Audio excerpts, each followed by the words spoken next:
YCP అధినేత జగన్మోహన్ రెడ్డికి ఎన్నికల సంఘం భారీ జలకైతే ఇచ్చింది. జగన్మోహన్ రెడ్డి అత్యంత ప్రతిష్టాత్మకంగా చేపట్టినటువంటి మేమంతా సిద్ధం బస్సు యాత్రకి ఆయనకి స్వాగతం పలికేందుకు వైఎస్ఆర్సీపీ నాయకులు, కార్యకర్తలు జగన్మోహన్ రెడ్డి ఫ్లెక్సీలను ఏర్పాటు చేస్తున్న నేపథ్యంలో ఆ ఫ్లెక్సీలను తీసివేయాలంటూ ఎన్నికల సంఘం ఆదేశాలు జారీ చేసినటువంటి నేపథ్యంలో ఈ అంశానికి సంబంధించి మనతో మాట్లాడేందుకు ప్రముఖ సీనియర్ జర్నలిస్ట్ దుర్గా వడ్లమాని గారు మనతో ఉన్నారు. మేడంతో మాట్లాడదు. దుర్గా గారు నమస్తే. నమస్తే అమ్మా. జగన్మోహన్ రెడ్డికి కేంద్ర ఎన్నికల సంఘం భారీ జలకిచ్చింది. మేమంతా సిద్ధం బస్సు యాత్ర సందర్భంగా ఆయన్ని స్వాగతించేందుకు కొంతమంది కార్యకర్తలు, నాయకులు ఆయన కోసం కొన్ని ఫ్లెక్సీలను, జెండాలను ఏర్పాటు చేస్తున్న నేపథ్యంలో వాటన్నింటినీ తొలగించాలంటూ ఎన్నికల సంఘం ఆదేశాలు జారీ చేసింది. ఏంటి మేడం, దీన్ని ఎలా చూడొచ్చు? ఆయనకి షాకులు దీంతోటే కాదండి, ఆల్రెడీ షాకుల మీద షాకులు ఒక పక్క కుటుంబంలో మొదలయ్యాయి. ఇప్పుడు కేంద్ర ఎన్నికల సంఘం ఇవాళ కొత్తగా ఇవ్వలేదు కదా.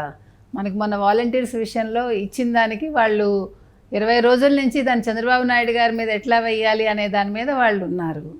ఇప్పుడు ఇది ఇంకొక కారణం దొరికింది వాళ్ళకి. ఇప్పుడు అసలు ఫ్లెక్సీలు వాళ్ళు పెట్టడం అనేది తప్పు. మనకి తెలిసి ఎన్నికల కోడ్ ఉన్నప్పుడు ఫ్లెక్సీలు ఎలాంటివి ఏమన్నా పెట్టచ్చా? పెట్టకూడదు కదా. అది కనీస జ్ఞానం. అది మనకి చదువుకున్న వాళ్ళకైతే తెలుస్తుంది. మరి చదువుకున్న వాళ్ళే వాళ్ళందరూను అత్యుత్సాహాలు ఎక్కువ కదా మనుషులకి. ఇప్పుడు మా జగన్మోహన్ రెడ్డిని ఎలా ఇంప్రెస్ చేయాలి అనే విషయంలో ఉన్న ఆనందం వాళ్ళకి కోడ్ గురించి కానీ లేకపోతే మిగతా విషయాల మీద అవగాహన పెట్టుకోవట్లేదు వాళ్ళు. ఎంతసేపు జగన్మోహన్ రెడ్డి కనుసన్నల్లో ఎలా మెలగాలి, ఆయన్ని ఎలా మనం సంతోషపెట్టాలి, ఆయనకి ఏం చేస్తే మనకు బెనిఫిట్ వస్తుందని తప్ప అసలు మనం ప్రభుత్వంలో ఉన్నాము, తర్వాత ఒక ఎన్నికల సంఘం ఉంది, ఎన్నికల కోడ్లు ఉంటాయి, వాటిని పాటిద్దామని ఎవరు అనుకోవట్లా. మొన్న అసలు మనం చూసుకుంటే వాలంటీర్స్ విషయం చూసుకుంటే కేంద్ర ఎన్నికల సంఘం చెప్పింది ఏంటండి, చిన్న విషయం చెప్పింది అంతే. ఒక 2 నెలలు అంటే ఎలక్షన్స్ అయ్యే వరకు వాళ్ళని విధుల నుంచి పక్కకు పెట్టమన్న దానికి వాళ్ళకి జీతాలు ఇవ్వద్దని చెప్పలేదు, పెన్షన్లు పంపిణీ ఆపేయమని చెప్పలేదు, ప్రభుత్వ ఉద్యోగుల చేత చేయించమంది, గ్రామ సచివాలయంలోనూ ఆ ఉద్యోగుల చేత కూడా చేయించవచ్చు అని చెప్పింది. దానికి 33 మంది ముసలి వాళ్ళని చంపేసి ఎండలో వాళ్ళని తీసుకొచ్చి చూడండి, అసలు శవ రాజకీయాలు చేసే వ్యక్తికి అసలు ఏమైనా అర్థం ఉందా? ఇది చేసిన వ్యక్తి అవి తీసుకొచ్చి మళ్ళీ చంద్రబాబు నాయుడు గారి మీద వేసి మీకు ఇప్పుడు చూడండి, ప్రతి సభలో ఇంకా ఆయన ఇంకేది మాట్లాడటంలే. మీరు అబ్జర్వ్ చేస్తే చంద్రబాబు నాయుడు గారు మీ పెన్షన్లు ఆపేయించారు, కేంద్ర ఎన్నికల సంఘానికి రాయించారు, లేఖ రాయించి మీరు ఆపేయించారు, ఇదే మాట్లాడుతున్నాడు ఆయన. ఒక అభివృద్ధి గురించి మాట్లాడుతున్నాడా? ఆయన ఇళ్ళు ఇప్పిస్తాన్నాడు, ఇళ్ళ పట్టాలన్నాడు, ఇవన్నాడు, అవన్నాడు, అన్నీ పోయాయి కదా. ఏమీ లేవు అక్కడ. అసలు ఒక్క పని చేయలేదు ఆయన. ఒక అభివృద్ధి లేదు, అసలు ఏది చేయకుండా ఈరోజు మళ్ళీ కొత్తగా ఈ ఫ్లెక్సీల గోలౌట్ వచ్చి పడింది. ఇది ఇప్పుడు ఈ తాడేపల్లి నుంచి అదేంటది కృష్ణా వారధి వరకు ఆ రోడ్లో పెట్టారు వీళ్ళు, విజయవాడ వరకు. అది తీసేయమని చెప్పింది, తీశారు. ఇప్పుడు ఈ డబ్బులంతా ఎవరు అండి? అసలు ఇన్ని ఫ్లెక్సీలు పెట్టినప్పుడు అసలు ఎంత డబ్బు ఖర్చు అవుతుంది? ఈ డబ్బంతా ఎవరు పెట్టుకుంటున్నారు, ఎక్కడి నుంచి వస్తుంది? అది కూడా ఆలోచించాలి కదా. ఒక ఫ్లెక్సీతో పోదు, ఒక్కొక్క ఫ్లెక్సీకి వాళ్ళు ఎంత ఖర్చు పెడుతున్నారు, అసలు వీటి మీద కేంద్ర ఎన్నికల సంఘం దృష్టి పెట్టాలి. ఈ డబ్బు ఎక్కడి నుంచి వస్తుంది? ఇప్పుడు అంత బ్లూమయం చేసేస్తారు. ఎన్నికల సంఘం నిబంధనల ప్రకారంగా ఇప్పుడు ఖర్చు పెట్టేటువంటి పరిస్థితి ఉందంటారా మేడం? లేదండి, అదే చెప్తున్నాను. వాళ్ళు ఇచ్చేది లక్షల్లో ఉంటుంది వాళ్ళు ఖర్చు పెట్టమనేది. వీళ్ళు ఎన్ని లక్షలు చెప్పారో అన్ని 100 కోట్లు ఖర్చు పెడుతున్నారు వీళ్ళు, అంతే కదా. ఎవరి డబ్బు ఇది ఎక్కడి నుంచి వస్తుంది? అసలు ఎందుకని ఎన్నికల సంఘం ఏమీ చేయలేకపోతుంది? మనం ఆలోచించాలండి ఇవన్నీ. ఒక ఎన్నిక అనేది ఒక మనిషిని ఎన్నుకుంటున్నాం అంతే. అతనేమి రాజు కాదు, లేకపోతే మన మీద ఏమి జులుం చెలాయించడానికి లేదు కదా. కానీ ఇప్పుడు రాచరిక వ్యవస్థను మించిపోయి ఇప్పుడు ఈరోజు ఆంధ్రప్రదేశ్లో నడుస్తుందండి ప్రభుత్వం. ఒక వ్యక్తి కనుసన్నల కోసం, ఒక వ్యక్తి కనుసన్నల్లో ఒక రాష్ట్రం నడుస్తోందంటే సిగ్గుచేటు నిజంగా. అతను ఎవడు ఆఫ్టర్ ఆల్? ఒక ముఖ్యమంత్రిని ఎవరు ఎన్నుకుంటున్నారు? ప్రజలు ఎన్నుకుంటున్నారు. ప్రజలు ఎన్నుకున్న మనిషి ప్రజలకు జవాబుదారీ. కానీ అసలు వీళ్ళందరూ ఏం చేస్తున్నారంటే అతను ఒక దేవుడు చేసేసారు. ఈ ఎమ్మెల్యేలంతా ఏం చేస్తున్నారంటే జగన్మోహన్ రెడ్డి అనేవాడు ఒక దేవుడు అయిపోయాడు. అదేంటది అసలు? ఆయన ఎవడు? మామూలు ఒక ముఖ్యమంత్రి. మీరు తీసేస్తే వెళ్ళిపోతాడు, మీరు ఉంచితే ఉంటాడు.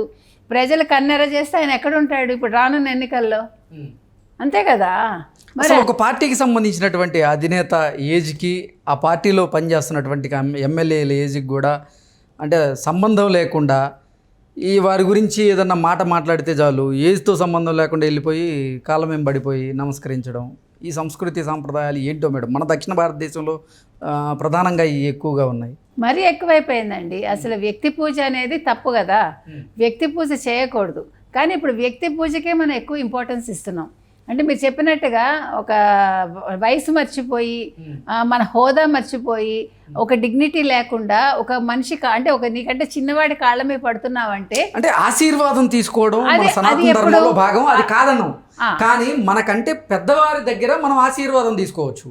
మనకంటే చిన్నవారి దగ్గర వయసులో ఆశీర్వాదం అంటే నిండా 70 సంవత్సరాలు వచ్చిన వాళ్ళు కూడా జగన్మోహన్ రెడ్డి కాలం వెంబడిపోయి ఆయన ఆశీర్వాదాలు తీసుకోవడం, అసలు ఇవన్నీ చూస్తూ అంటే ఒక పార్టీ ఇదనే కాదు, చాలా పార్టీలకు సంబంధించినటువంటి అధినేతలు కూడా అలాగే బిహేవ్ చేస్తూ ఉన్నారు. ఆ పార్టీల్లో ఎమ్మెల్యే అభ్యర్థులు కూడా అలాగే కాలం వెంబడేటువంటి సంస్కృతి అసలు ఈ మధ్యకాలంలో మరీ పెరిగిపోయింది. మీకు గుర్తుంటే జయలలితకండి ఇది. జయలలిత ఎందుకంటే ఆవిడకి ఒక కసి, ఆవిడకి డిఎంకే వాళ్ళు ఆవిడని అదేంటి దురైమురుగన్ అనే గుర్తు నాకు. దురైమురుగన్ లాగాడు ఆవిడ చీర నిండు శాసనసభలో. సో ఆవిడ కసితోటి అసలు యూ కాంట్ బిలీవ్ ఆవిడ ఒక్కళ్ళకే చైర్ ఉంటుంది మొత్తం వేదిక మీద, ఎవరికి చైర్లు ఉండవు, నమ్మితే నమ్మండి. అందరినీ ఆవిడ కనుసన్నలో ఇట్లా పెట్టుకుంది ఆవిడ. ఎందుకంటే ఆవిడని అణగదొక్కారు కాబట్టి ఆవిడకి ఒక కోపం. ఆ కోపంతో వాళ్ళందరూ అసలు మాట్లాడటం కూడా ఇట్లా మాట్లాడేవాళ్ళు. Believe it or not. అంటే అదొక పద్ధతి అనమాట. ఇప్పుడు మన గుళ్ళల్లో చూడండి ఇట్లా పెట్టుకుంటారు. సో అట్లా ఉండేవాళ్ళు వాళ్ళు, అది వేరు. కానీ ఆవిడ కాళ్ళ మీద పడేవాళ్ళు, దండాలు పెట్టేవాళ్ళు. అది ఆవిడ అట్లా వాళ్ళని కంట్రోల్ చేసిందనమాట. ఒక ఆవిడ అయ్యి ఉండి ఆవిడ ఎందుకు కంట్రోల్ చేసిందంటే ఇంతమంది మగవాళ్ళు ఆవిడ నేర్పించారు. ఆవిడకి అది మనసులో అది చాలా ఉంది ఆవిడకి. ఆ కసి తీర్చుకోవటానికి ఆవిడ చేసింది అది. కానీ ఇక్కడ అది కాదు. సరే, మీరు చెప్తున్న దాని ప్రకారం కసి తీర్చుకోవడానికి ఆవిడ చేస్తే సరే, దాన్ని మనం అది పక్కగా మాట్లాడుకోవడానికి కూడా లేదు దాంట్లో. కానీ వయసులో చిన్నవాడైనటువంటి జగన్మోహన్ రెడ్డి కాళ్ళ మీద చాలా మంది పెద్దవాళ్ళు పడుతూ ఉన్నారు. అసలు దాన్ని ఎలా చూడాలి? ఇది ఇంకో 2 రకాలుగా చెప్పుకోవచ్చండి మనం. ఏంటంటే ఇప్పుడు ఆయన యాక్చువల్గా సనాతన ధర్మాన్ని ఏమి ఆయన గౌరవించడు, ఆయన ఏమి హిందువు కాదు. సో క్రిస్టియానిటీలో కాళ్ళ మీద పడ్డ ఉందా లేదా అనేది నాకైతే తెలియదు ఉందని. ఆ రకంగా చూసుకుని ఆయన కాళ్ళ మీద పడకూడదు, నెంబర్ 1.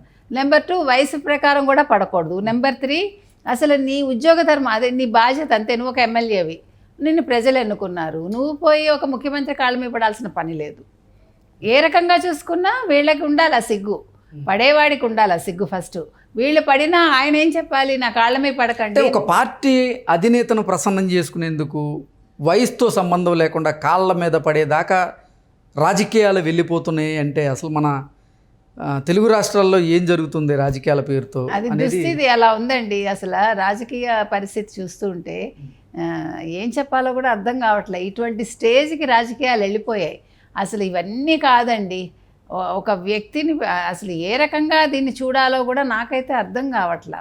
అందుకనే ఇప్పుడు చంద్రబాబు నాయుడు గారు మళ్ళీ తెలుగుదేశం పార్టీ వస్తే ఆయన ఏదైనా మంచి విధి విధానాలు తీసుకొచ్చి వీటన్నింటికి చెక్ పెట్టి, ఈ సంప్రదాయాలన్నింటికి ఒక ఇప్పుడు ఏమనాలి, మన రాజ్యాంగబద్ధంగా ఏమున్నాయో వాటిని అమలు చేసి ఒక సిస్టమ్స్ తీసుకొస్తే బాగుంటుంది. అంతే తప్ప దీన్ని ఇంతకంటే మనం ఈ రకంగా చేయటం మాత్రం తప్పు. ఓకే.